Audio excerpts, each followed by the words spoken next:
क्या आपका शुमार भी उन लोगों में होता है जिन्होंने अपनी इन्वेस्टमेंट जर्नी को इस साल म्यूचुअल फंड के थ्रू स्टार्ट किया हो, लेकिन 1 या 2 महीने की परफॉर्मेंस को देखते हुए आपको काफ़ी लॉस हो रहा होगा? तो ये वीडियो आपके लिए है। अस्सलाम वालेकुम दोस्तों, मेरा नाम है फैज़ान फ़िरोज़ और आप लोग देख रहे हैं मेरा चैनल फाइनेंस विद फैज़ान। देखिए, इस वीडियो का सिर्फ एक ही पर्पस है कि अगर आप एक न्यू इन्वेस्टर हैं और हालिया में आपने अपनी इन्वेस्टमेंट जर्नी को स्टार्ट किया है और मार्केट की कंडीशन कुछ ऐसी है कि आपको ज़ाहिर है लॉस हो रहा होगा। लेकिन आपको कुछ ऐसी टिप्स एंड ट्रिक्स सिखा देना कि जिससे आपकी इन्वेस्टमेंट जर्नी थोड़ी-सी स्मूथ आउट हो जाए और आपके अंदर ये जो घबराहट है, इस घबराहट को हम किसी तरीके से कम कर सकें या फिर खत्म ही कर सकें। आइए थोड़ा-सा इसका हिस्ट्री समझते हैं कि आखिरकार मार्केट में ये ऐसा क्यों होता है कि जब एक न्यू इन्वेस्टर अपना पैसा मार्केट के अंदर लगाता है, तो मार्केट के अंदर एक ड्रॉप सा फील होना शुरू हो जाता है।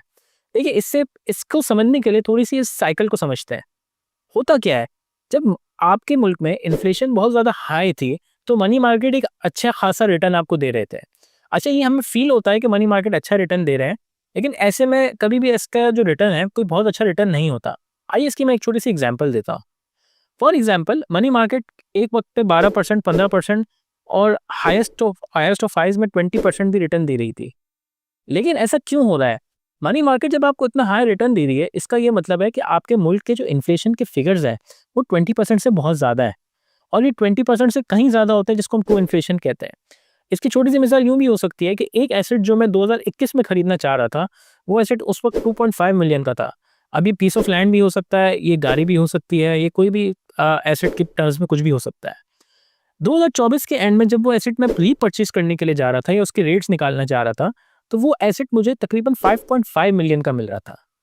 तो आपकी जो पैसे थे, उसकी जो परचेज़िंग पावर थी, वो वक़्त के साथ-साथ कम से कम होती चली गई। It's because of inflation. अब इस इन्फ्लेशन रिडन मार्केट के अंदर आपको अगर कोई 19%, 20% या 18% रिटर्न दे रहा था, तो वो कोई अच्छी आदत नहीं थी। लेकिन हमारी अवाम इस प्रॉफ़िट या इस रेट ऑफ रिटर्न को बहुत अच्छा समझती थी और काफ़ी ज़्यादा ऐसी अवाम थी जिन्होंने अपनी इन्वेस्टमेंट जर्नी मनी मार्केट से स्टार्ट की, जो हम भी रिकमेंड करते हैं। लेकिन यहाँ पर एक छोटा-सा कैच है और वो कैच आपको समझने की ज़रूरत है। देखिए, एक कॉन्सेप्ट को समझने की ज़रूरत है कि जब मनी मार्केट 5 या 6% रिटर्न देती है, अच्छा मनी मार्केट हो या इनकम मार्केट हो, दोनों को मैं एक ही टर्म कंसीडर कर रहा हूँ। थोड़ा-सा दोनों के रेट ऑफ रिटर्न में डिफरेंस आता है, लेकिन just to keep it simple हम दोनों को एक ही कंसीडर करते हैं। तो अगर मनी मार्केट या इनकम मार्केट आपको 5% का रिटर्न दे रही है, इसका ये मतलब है कि ट्रू इन्फ्लेशन उससे 1 या 2% ज़्यादा है।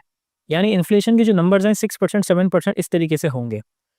तो अब अगर मनी मार्केट आपको 18 या 19% का रिटर्न दे रही थी, इसका ये मतलब है कि ट्रू इन्फ्लेशन 21, 22, 23 या शायद उससे भी ज़्यादा थी। और जैसे मैंने आपको एग्जांपल दी कि कुछ-कुछ केसेज़ में आपको ट्रू इन्फ्लेशन डबल से भी ज़्यादा फ़ील होती। तो अब अगर किसी ने न्यू इन्वेस्टमेंट स्टार्ट की और मनी मार्केट से स्टार्ट की और हम इस चीज़ को प्रेडिक्ट भी करते हैं, हम इस चीज़ को रिकमेंड भी करते हैं कि अगर आपके पास ज़ीरो सेविंग्स हैं, तो आपके पास म्यूचुअल फंड में अगर आप इन्वेस्टमेंट कर रहे हैं, तो first direction should always B money market. तो अगर आपने मनी मार्केट में इन्वेस्टमेंट की है, तो अब हुआ ये कि पिछले कुछ सालों में जब इन्फ्लेशन के नंबर्स बहुत ज़्यादा थे, तो मनी मार्केट के रिटर्न्स भी जैसे कि हमने डिस्कस किया थोड़े से अच्छे नज़र आ रहे थे। 17%, 18% और 20% मार्केट रिटर्न दे रही थी। उसमें नया पैसा काफ़ी ज़्यादा मार्केट के अंदर आया। अच्छा, ये पैसा जो आया, ये थोड़ा-सा डिस्टर्बिंग फैक्टर न्यू इन्वेस्टर के लिए बन बन जाता है आगे जाके। कैसे? आगे देखते हैं। अब ये जो न्यू इन्वेस्टर है, इसको महीने का तकरीबन 1.5% बैठे-बैठे मिल रहा था। यानी मोटा-मोटा अगर आपने 10 लाख रुपए मार्केट के अंदर लगाए थे, तो मार्केट आपको बैठे-बैठे 15,000 16,000 नेट रिटर्न दे रही थी और ये कुछ लोगों के लिए बहुत अच्छा हो गया था। इनफैक्ट ये रिटर्न रेंटल प्रॉपर्टी को तो बहुत दूर-दूर तक बीट कर रहा था। तो काफ़ी लोगों ने अपनी प्रॉपर्टीज़ को बेच के, कुछ अपने दूसरे एसेट्स को बेच के मनी मार्केट के अंदर अपना पैसा लगाया। अब यहाँ पर उन्होंने जो सबसे बड़ी गलती करी, वो ये की कि उस पैसा जो रिटर्न आ रहा था, उसको अपने किसी एक्सपेंस में शामिल करना स्टार्ट कर दिया। फॉर एग्ज़ाम्पल, कुछ लोगों ने 20-30 लाख रुपए जोड़े और उन्होंने मनी मार्केट में लगा दिया और अगर आपने 30 लाख रुपए मार्केट में लगाए थे, तो उससे तकरीबन 45 से 50,000 रुपए आपको मार्केट से रिटर्न मिल रहा था। उस 45 से 50,000 रिटर्न को आपने अपने किसी फिक्स्ड एक्सपेंस से जोड़ दिया। फॉर एग्ज़ाम्पल, किसी ने अपने रेंट से जोड़ दिया, फॉर एग्ज़ाम्पल किसी ने अपने बच्चों की पढ़ाई से जोड़ दिया या फिर किसी ने कोई रिकरिंग एक्सपेंस के अगेंस्ट उसको जोड़ दिया। अब हो ये रहा है कि जब इन्फ्लेशन अपने डिक्लाइनिंग ट्रेंड में आ रही है, जैसे एक वक़्त पे वो 20% आपको market return rate of return दे रहा था। अब जैसे-जैसे वो 8%, 9% की कैटेगरी या रेंज में आ गया है, अब उनके एक्सपेंसेस पूरे नहीं हो रहे और यहीं से सबसे बड़ा मसला स्टार्ट होता है। अब बात करते हैं उन लोगों की जो मार्केट ट्रेंड को समझते हैं। उन्होंने अपना पैसा बड़ी शातिर तरीके से मनी मार्केट से शिफ्ट कर दिया टुवर्ड्स इक्विटी मार्केट, जैसे ही मार्केट आपको बहुत अच्छा रिटर्न मनी मार्केट में दे रही थी। अभी सुनने को थोड़ा-सा अजीब-सा लगता है, लेकिन इसके पीछे बहुत स्ट्रॉन्ग रीज़न है। देखिए, जब इंटरेस्ट रेट हायर ट्रेंड में होते हैं, तो आपकी इक्विटी मार्केट हमेशा एक नेगेटिव ट्रेंड में या डिक्लाइनिंग ट्रेंड में आती है। तो अगर कोई इंटरेस्ट रेट बढ़ता हुआ नज़र आ रहा होगा किसी भी मार्केट के बंदे को या किसी भी इक्विटी प्रेफर्ड बंदे को, तो वो समझ जाएगा कि अभी इक्विटी मार्केट जो है नेगेटिव साइड जाएगी। उस वक़्त उससे अपना पैसा जो है मनी मार्केट में कन्वर्ट किया।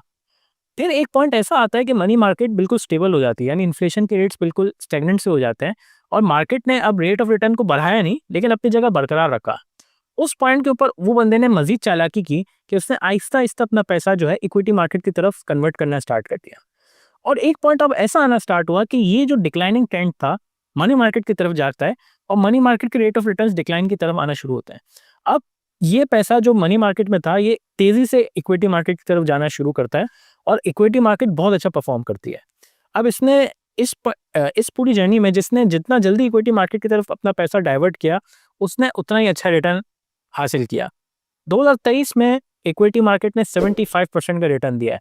ये तमाम के तमाम एएमसीज़ का मोटा-मोटा सिमिलर किस्म का रिटर्न था। किसी ने शायद 80 दिया होगा या किसी ने शायद 70% दिया होगा, लेकिन average rate of return 75% equity fund का रहा है और कहीं के केसेस में 85 टू 90% भी 1 साल का रिटर्न रहा है।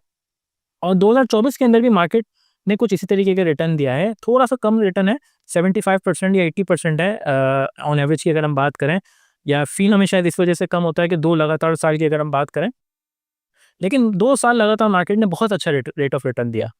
अब यहाँ पे जो मनी मार्केट वाला बंदा था जिसने अपने फिक्स एक्सपेंस जोड़ के रखे हुए थे, वो बेचारा परेशान हो गया। उसके एस्पेक्ट से जो उसके एक्सपेंस थे अब वो पूरे नहीं हो रहे। अब उसने जंप करना स्टार्ट की इक्विटी मार्केट पे। अब ये जो नया बंदा इक्विटी मार्केट में कूद रहा है, शायद उसको इक्विटी मार्केट की पहचान ही नहीं है।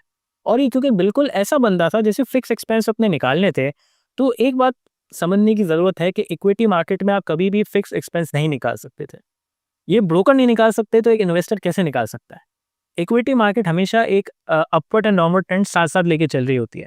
बहुत सारे मंथ आपको ऐसे मिलेंगे जिसमें आपके जो पोर्टफोलियो है उसका जो साइज़ है वो रिड्यूस होता चला जाएगा। 1%, 2%, 5%, 10%, 20%, 30%, इस तरीके से इक्विटी मार्केट डाउनफॉल में आती है। और हमने अपनी एसआईपी वाली वीडियो के अंदर ये फिगर्स आपको दिखाए हुए हैं और ये पहले भी हमने बात कही थी कि उस वीडियो के अंदर जो हमने फैक्ट्स एंड फिगर्स डिस्कस किए हैं, वो रियल लाइफ एएमसी के हैं। तो अगर आपने वो वीडियो नहीं देखी, तो आप वीडियो देख सकते हैं, मैं इसका लिंक डिस्क्रिप्शन में डाल दूँगा। तो अब अगर जो नया पैसा मार्केट के अंदर आया और इक्विटी मार्केट में आया और इक्विटी मार्केट वैसे ही नेगेटिव ट्रेंड में चली गई क्योंकि उसने बहुत ज़्यादा अच्छा परफॉर्म किया था। पास 2 साल में इक्विटी मार्केट ने बहुत अच्छा बूम दिया और ज़ाहिर है जब कोई चीज़ ऊपर जा रही होती है, फंडामेंटली भी मार्केट अभी स्ट्रॉन्ग ही है, लेकिन एक ना एक पॉइंट पे उस मार्केट को थोड़ा-सा रुकना होता है और थोड़ा-सा अपने आप को करेक्ट करना होता है। ये जो फेज़ कहलाता है, ये करेक्शन फेज़ कहलाता है। अब इस करेक्शन फेज़ में अगर आप एंटर हुए हैं, तो ये चीज़ या ये ख़्याल तो दिमाग से निकाल ही देना चाहिए कि मार्केट आपको कुछ ना कुछ रिटर्न देगी। बल्कि अब यहाँ पर ये थोड़ा-सा फेयर करना चाहिए कि मार्केट कितने टाइम तक इस करेक्शन फेज़ में रहेगी, क्योंकि जब मार्केट करेक्शन फेज़ से निकलेगी तो ऊपर ही जाना है। लेकिन इस फेज़ में अगर आपका कोई एक्सपेंस इससे जुड़ा हुआ था, तो आपको एक तरीके का हेडेक मिलेगा। तो यानी एक बात तो साफ़ है, जो हम पहले भी कहते हैं, अगर आपको किसी चीज़ का आइडिया नहीं है, तो उसमें इन्वेस्टमेंट करने से पहले 100 दफ़ा सोचें। और अगर आपने इन्वेस्टमेंट कर ली है, तो उस मोड ऑफ इन्वेस्टमेंट को किस तरीके से टैकल करना चाहिए, वो भी हमें सीखने की ज़रूरत है। जैसे अब बात करते हैं म्यूचुअल फंड के लिए। देखिए, म्यूचुअल फंड में आपने इन्वेस्टमेंट की और इक्विटी मार्केट में लेट्स से आपने इन्वेस्टमेंट की है, तो ये ओवरनाइट प्रॉफिट के लिए नहीं की जाती और कभी भी नहीं की जाती। आपने अगर इक्विटी मार्केट के अंदर इन्वेस्टमेंट की है, तो सबसे पहले आपने 2-3 सवाल अपने आप से पूछने चाहिए। सबसे पहला सवाल, ये पैसा मैं कौन-सा पैसा लगा रहा हूँ? अच्छा, बड़े-बड़े जो मार्केट के पुराने लोग गुज़रे हैं, वो एक छोटा-सा स्टेटमेंट पास करते हैं। वो स्टेटमेंट ये कुछ ऐसा है कि जो स्टॉक मार्केट है, ये पैसे वालों की मार्केट है। पैसे वालों की मार्केट का मतलब क्या होता है कि इसमें अगर आप एक अपना छोटा-सा पैसा लेके आ रहे हैं, छोटा-सा पैसा लेके आए, 5,000 लेके आ जाए, 10,000 लेके आ जाए, कोई मसला नहीं है। लेकिन ये वो पैसा हो जिसकी आपको कभी भी ज़रूरत नहीं हो। ऐसा ना हो कि आपने कोई अपना एसेट बेच के ये पैसा निकाला हो। ऐसा जो है वो बड़े-बुज़ुर्ग जो हैं मार्केट के प्रेफ़र नहीं करते।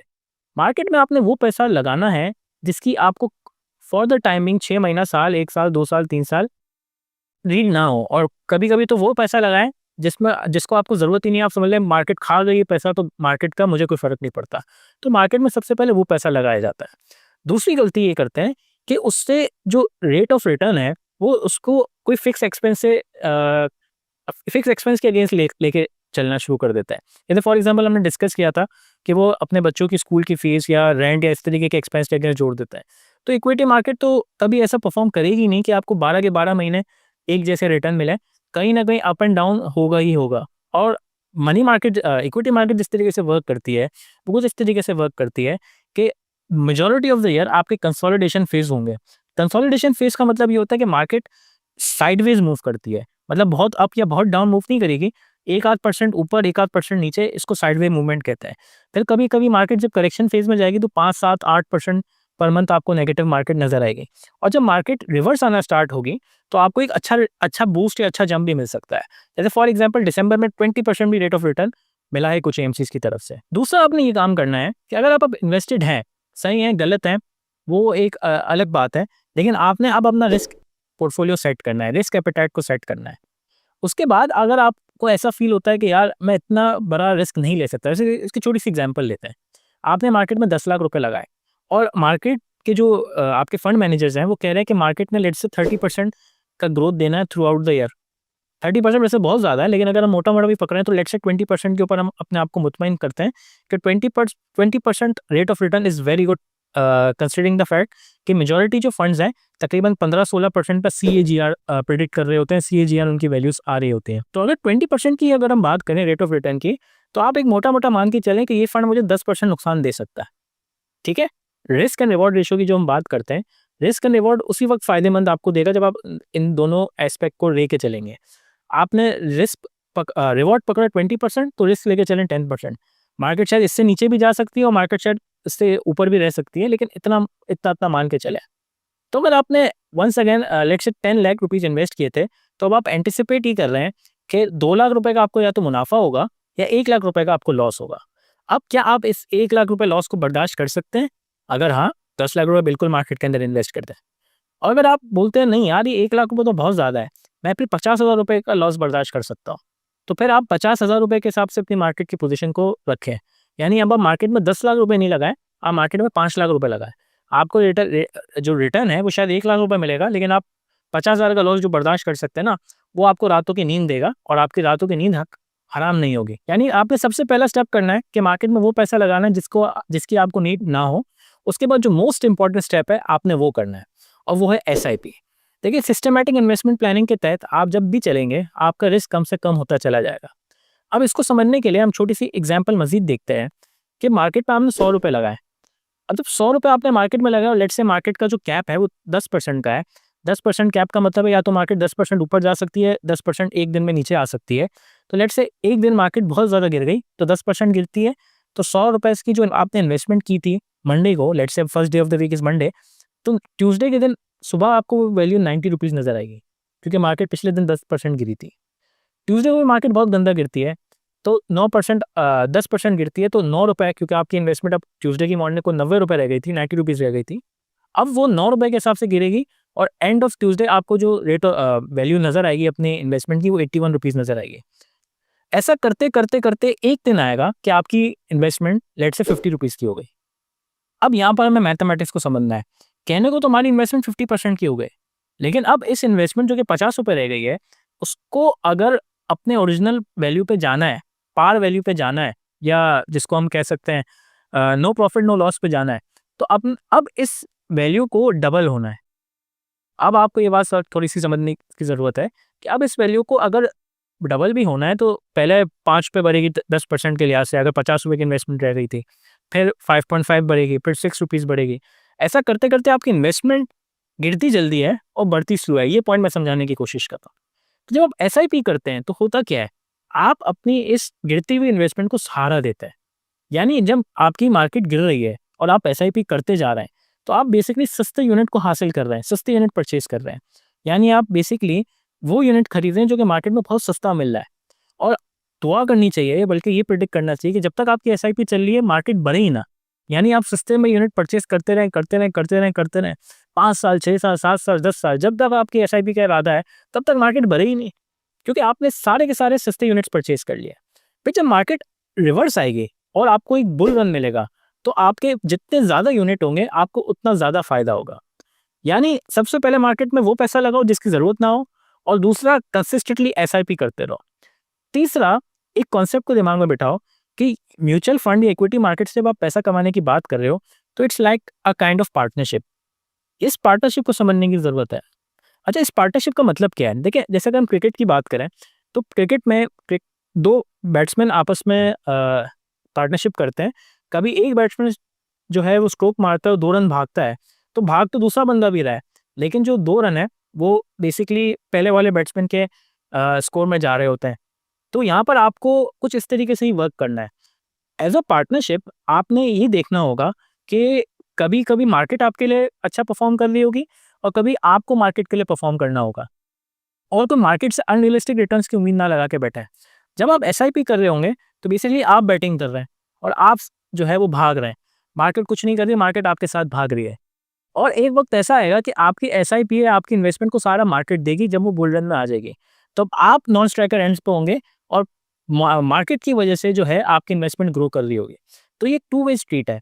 आपने अपनी इन्वेस्टमेंट को पैसिव बना के रखना है। आपने अपनी इन्वेस्टमेंट से कोई अनरियलिस्टिक रेट ऑफ रिटर्न्स और अनरियलिस्टिक एक्सपेक्टेशन नहीं रखनी। आप अपनी इनकम पे फोकस करें। आप सोचें कि मैं अपनी एसआईपी कैसे बढ़ा सकता हूँ। आप सोचें मैं अपने एसआईपी टेन्योर को कैसे बढ़ा सकता हूँ। आप सोचें मैं मज़ीद कौन-कौन से म्यूचुअल फंड में मज़ीद न्यू एसआईपी स्टार्ट कर सकता हूँ। आप अपने स्किल्स को बढ़ाने के ऊपर कोशिश करें, स्किल्स को बढ़ाने के ऊपर अपनी फ़ोकस करें, इनकम्स को बढ़ाने के ऊपर अपनी फ़ोकस करें, और लॉन्ग टर्म जब इक्विटी मार्केट में आप बैठेंगे, तो आपको नज़र आएगा कि यार इससे अच्छी कंपाउंडिंग तो कोई चीज़ देती ही नहीं है। और एक ये लॉन्ग जर्नी है और एक स्लो जर्नी है, लेकिन एक पॉइंट अब उसमें ऐसा आ जाता है, जब आपको कंपाउंडिंग का इफ़ेक्ट मिलना स्टार्ट होता है, तब आपको रियलाइज़ होता है यार ये तो बहुत स्ट्रॉन्ग मार्केट है और इससे अच्छी तो कोई चीज़ ही नहीं हो सकती। आखिर में मैं उस छोटे इन्वेस्टर को एक छोटी-सी बात मज़ीद समझाने की कोशिश करता हूँ कि फॉर एग्ज़ाम्पल आपने मार्केट में 1 लाख रुपए लगाए थे। ज़ाहिर है अगर मार्केट ने 13-14% का नेट लॉस दिखाया है, तो मतलब आपकी इन्वेस्टमेंट 86-87,000 तक पहुँच गई होगी। आपने हार नहीं माननी और पैसे को कन्वर्ट नहीं करना। आपने बस अपने आप को यहाँ से एक री-स्ट्रेंथनिंग की तरफ या रीस्ट्रक्चरिंग की तरफ लेके जाना है। जो पॉइंट्स हमने डिस्कस किए, सबसे पहले आपने अपने रिस्क एनालिसिस को देखना है। आप मज़ीद कितना लॉस बर्दाश्त कर सकते हैं। आपने उस हिसाब से पोर्टफोलियो अपना रखना है, बाकी आप चाहें तो कन्वर्ट कर सकते हैं। उसके बाद आपने लाज़मी एक एसआईपी को स्टार्ट करना है, चाहे वो 2000 हो, 3000 हो, 5000 हो। हर वो अमाउंट जो कि आपको ज़रूरत नहीं है, आपके बजट के अंदर से अगर आप देखते हैं, उसको आप एसआईपी के थ्रू इक्विटी मार्केट के अंदर इन्वेस्ट करना स्टार्ट कर दें। और एक अपने लिए टारगेट बनाएँ। फॉर एग्ज़ाम्पल अगर आपने 1 लाख रुपए मार्केट में लगाए थे, तो अपने आप से पूछें यार ये 5 लाख रुपए करने के लिए मुझे मार्केट में मज़ीद कितने पैसे लगाने की ज़रूरत है? और आपने उस अमाउंट को एक इक्वल नंबर ऑफ एसआईपी में डिवाइड कर दिया। फॉर एग्ज़ाम्पल जस्ट उसको आसान समझने के लिए हमने 5000 रुपए मार्केट के अंदर री-इन्वेस्ट करने हैं, तो हमें फ़ील आता है कि 40 मंथ के लिए एसआईपी अगर हम बाँधें, तो 1 लाख रुपए पहले वाले और 4 लाख रुपए दूसरे वाले, बल्कि नहीं 80 मंथ की अगर हम एसआईपी करेंगे, तब जाके हम 5 लाख पे पहुँचेंगे। 80 मंथ का मतलब तकरीबन 6 साढ़े 6 साल तकरीबन हो जाएगा। कोई बात नहीं, करेंगे, 5-5 हज़ार की एसआईपी करेंगे। अच्छा, आप 5,000 रुपए डाले जा रहे हैं, डाले जा रहे हैं, डाले जा रहे हैं, आपका दिमाग में होता है कि 80 मंथ तक मुझे ये काम करना है। लेकिन ऐसा ज़रूर होगा कि जब आप 4 या 5 साल पे पहुँचेंगे और आप मार्केट को देखेंगे, तो मार्केट आपको 5 लाख रुपए के करीब-करीब दिखा रही होगी। If not 6 and a half years, तो आप उससे काफ़ी पहले अपने अपने गोल की तरफ पहुँच गए होंगे। 5 साल, साढ़े 5 साल इस तरीके के दिमाग में बिठा के चलते हैं। अब यहाँ पर आपने अपना नेक्स्ट गोल को डिफाइन करना है। आपने बोला मैं 5 लाख पे पहुँचा 5 साढ़े 5 साल में। अब इसको डबल करना है। ये कितने टाइम में होगा? आप अपनी एसआईपी को वही कंटिन्यू करें, 5-5 हज़ार से कंटिन्यू करें। अब यहाँ पर कंपाउंडिंग की पावर को आपको समझ आएगा। जो लाख रुपए 5 लाख हुए साढ़े 5 साल में लेट्स से, वो बेसिकली डबल होंगे कम टाइम में। वो लेट्स से डबल हो गए 4 साल में। तो आपने 1 डेढ़ साल का यहाँ पर मार्जिन को बचाया। तो तकरीबन लेट्स से मोटा-मोटा 10 साल में आपकी अमाउंट जो है 10 लाख तक पहुँच गई। और 5-5 हज़ार रुपए जोड़ के आप एक 10 लाख या 1 मिलियन की अमाउंट तक पहुँच गए। क्या ये एक छोटे बंदे का ख्वाब नहीं है कि मेरे पास 10 लाख रुपए हो? क्या वो 5-5 हज़ार रुपए महीना बचा नहीं सकता? और ये तो हमने 10 साल की बात कही है। मार्केट आपका साथ दे तो ये चीज़ जो है 7 साल में या 8 साल में हो जाए। तो हमें हमें मसला क्या है? हमारा मसला ये है कि हम जो है ओवरनाइट सक्सेस चाह रहे हैं। हम इन्वेस्टमेंट की जो जर्नी है, उसके थ्रू पैसा या वेल्थ हासिल नहीं करना चाह रहे हैं। इसीलिए आप देखेंगे मार्केट के अंदर बहुत ज़्यादा इस तरीके के स्कैम्स मौजूद हैं, जिसमें आपको फ़ील होता है कि आप आज रात में पैसा लगा देंगे और सुबह आपके पैसे वो डबल हो जाएँगे। लेकिन होता ये है कि आपने रात में पैसे लगाए और सुबह वो स्कैम जो है बिल्कुल ऐसा हो जाता है और आपके पैसे डूब जाते हैं। इसमें बहुत ज़्यादा क्रिप्टो करेंसीज़ भी शामिल है, बहुत ज़्यादा फॉरेक्स ट्रेडिंग भी शामिल है। इनके ऊपर भी हम वीडियो ज़रूर बनाएँगे, किस तरीके की क्रिप्टो करेंसीज़ जो है सही हैं, नहीं हैं और इसके जुड़े हुए जितने भी मामलात हैं, फॉरेक्स ट्रेडिंग के ऊपर बात करेंगे। ये लेकिन डिफरेंट नेक्स्ट वीडियो के लिए या एक डिफरेंट वीडियो के लिए टॉपिक है। तो आपने इस इन्वेस्टमेंट जर्नी में बने रहना है और अगर आप न्यू इन्वेस्टर हैं तो घबराना नहीं है। आप अपनी इन्वेस्टमेंट जर्नी को बनाए रखें, रेगुलर एसआईपी करते रहें और एक लॉन्ग गोल की तरफ अपने आप को फोकस रखें। आपको जब गेम में आप शामिल हो जाएँगे, आपकी मार्केट दोस्त बन जाएगी। इक्विटी मार्केट की हम बात कर रहे हैं, मनी मार्केट की बात नहीं कर रहे हैं। और जब इक्विटी मार्केट आपकी दोस्त बन जाती है, तो इससे अच्छा और इससे ज़्यादा फ़ायदा देने वाला दोस्त मार्केट में कम ही मौजूद है। तो अगर आपको ये वीडियो पसंद आई है, तो इसे लाइक करें। अगर आपको इस तरीके का कंटेंट अच्छा लगता है, तो मेरे चैनल को ज़रूर सब्सक्राइब करें। इसके अलावा अगर आपको वीडियो पसंद नहीं आई है, तो कमेंट सेक्शन में बताइएगा, हम उसे रेक्टिफ़ाई करने की कोशिश करेंगे। और पर्सनल फाइनेंस से जुड़े हुए कोई भी टॉपिक जिसके ऊपर हमने वीडियो नहीं बनाई है और आप चाहते हैं कि वीडियो बनाएँ, हमें कमेंट सेक्शन में बताएँ, हम उसको भी ज़रूर कवर करेंगे। जज़ाकल्लाह।